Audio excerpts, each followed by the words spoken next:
Ladies and gentlemen, welcome to the bold analysis.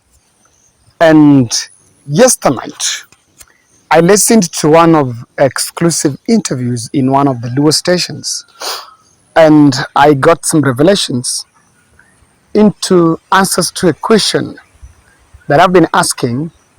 What do you think is former President Uhuru Kenyatta's plan, even after declining that East African peace envoy role that it was given by William Ruto?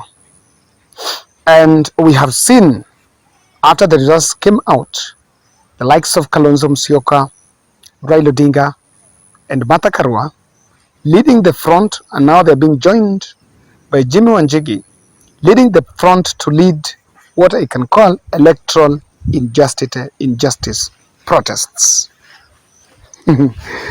Now, I want to tell you something, and before we look at the details of that interview, because it's going to be the basis of give us the bearing for this analysis, I want to humbly request you to subscribe to our channel, click the notification bell, and also like our video. I'm also reaching out to you in our camera donation challenge, support to purchase a camera to help our production team, as Team Bold, to in producing the exclusive interviews that we are introducing in the channel. And the target was only 80,000. We have captured now, I think as I talk, we are at 39,000. Yes, we're not 39,000. We received, I think, some 2,000 like an hour ago. 39,000 out of the 80 that was needed. So we are short of the target by 41,000. And I'm still reaching out to you in a special way. Guys, this is the truth. President, I need to mention the number. The number is up there, 0710 62 78 89. Kevin Oduor. This is the truth. President Uhuru Kenyatta is no longer serving as an active chairman of Azimio la Umoja coalition. And remember, that coalition is likely going to scramble.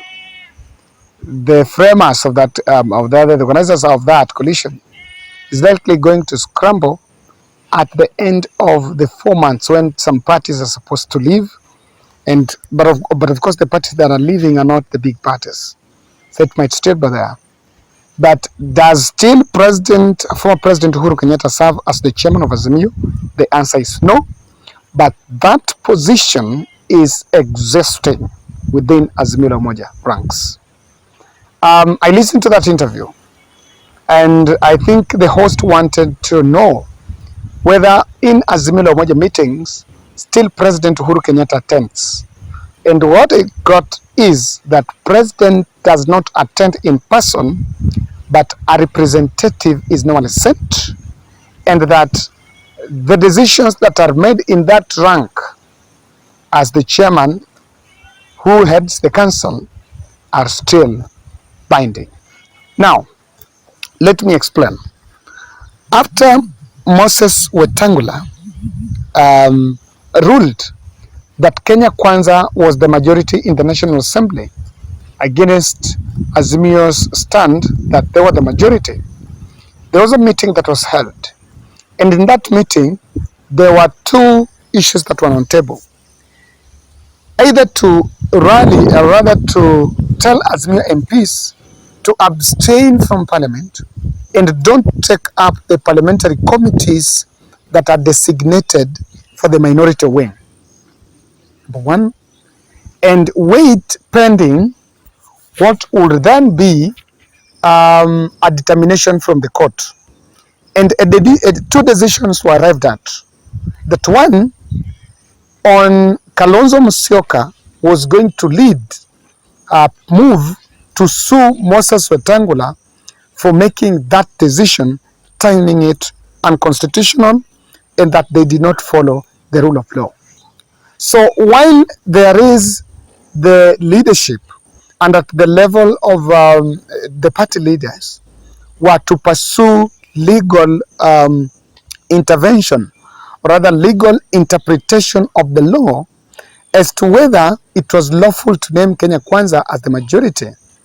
The Azimio MPs were actually lobbied and told to go and take up their roles in parliament as minority so that things will still move.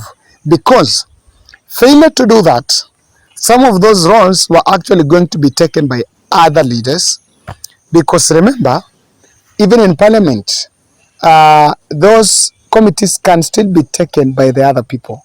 There are also other small parties. There are other small parties that are in Azimio that will still just take up those roles.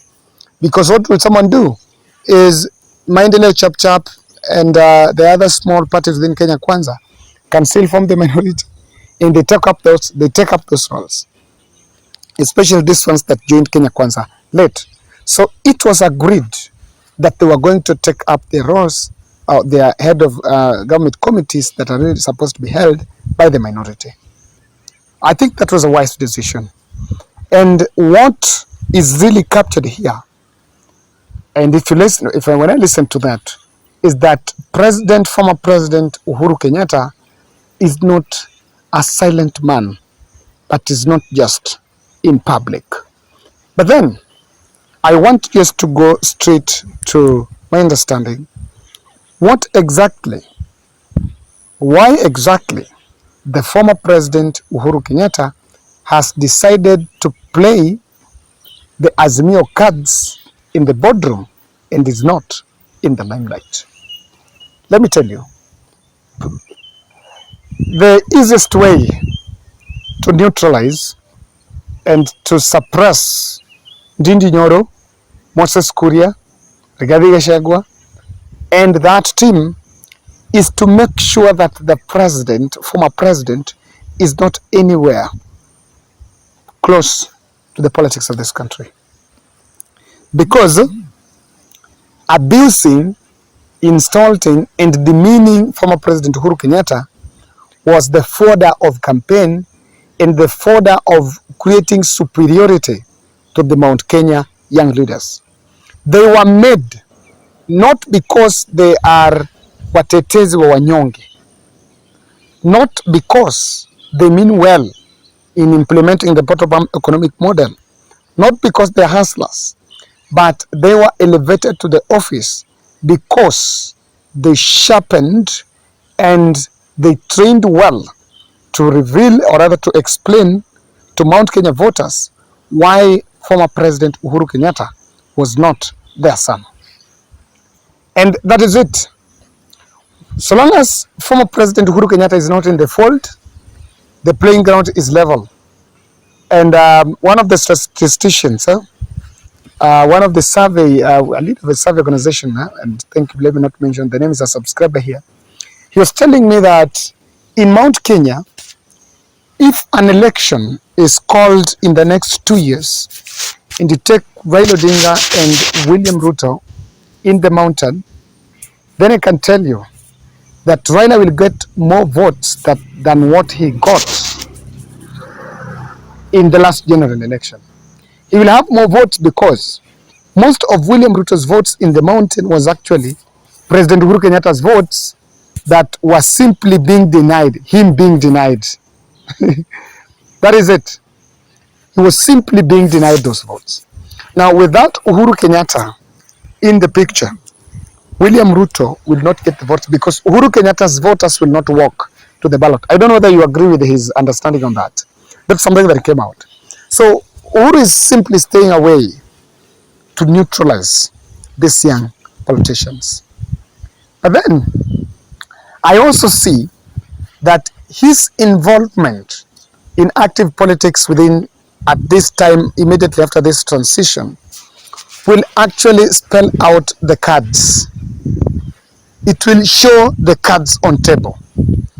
Because when Uhuru in the fold, there is one bearing that he is not on ballot. When Uhuru is in the picture, there is a bearing that maybe a Raila Odinga candidate is in the fold, or they might not be fronting another Kikuyu, or the guess can be made that maybe they're going to front Gideon Moi or Kalonzo Musyoka or so. Now, What this shows is to make the cards, whether they're in the chest of Raila Odinga or Kalonzo Musyoka, remain secret. So the person that is keeping that secret, remember, with the Uhuru Kenyatta involvement, you just ask a question. What is in his interest? What is the end game? What does he stand to benefit? That is it.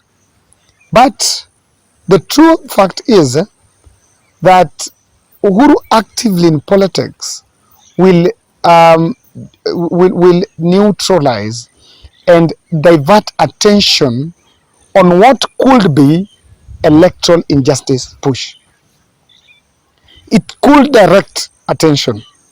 When the Azimio team wants to push for election reforms to end electoral injustices, if indeed that can come to an end, then the least person you can put in that crusade, the last person that should be there is former President Uhuru Kenyatta.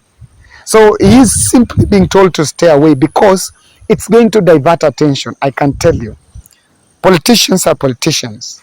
Today, Azimio meeting, the making press conference, Uhuru Kenyatta is standing there even if he's not talking. You know what will be?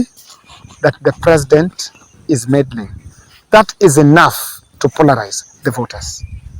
Because many people that, my good statistician was telling me, that many people that supported William Ruto, they supported William Ruto because they were anti-Uhuru Kenyatta, not because Raila Odinga was a bad choice.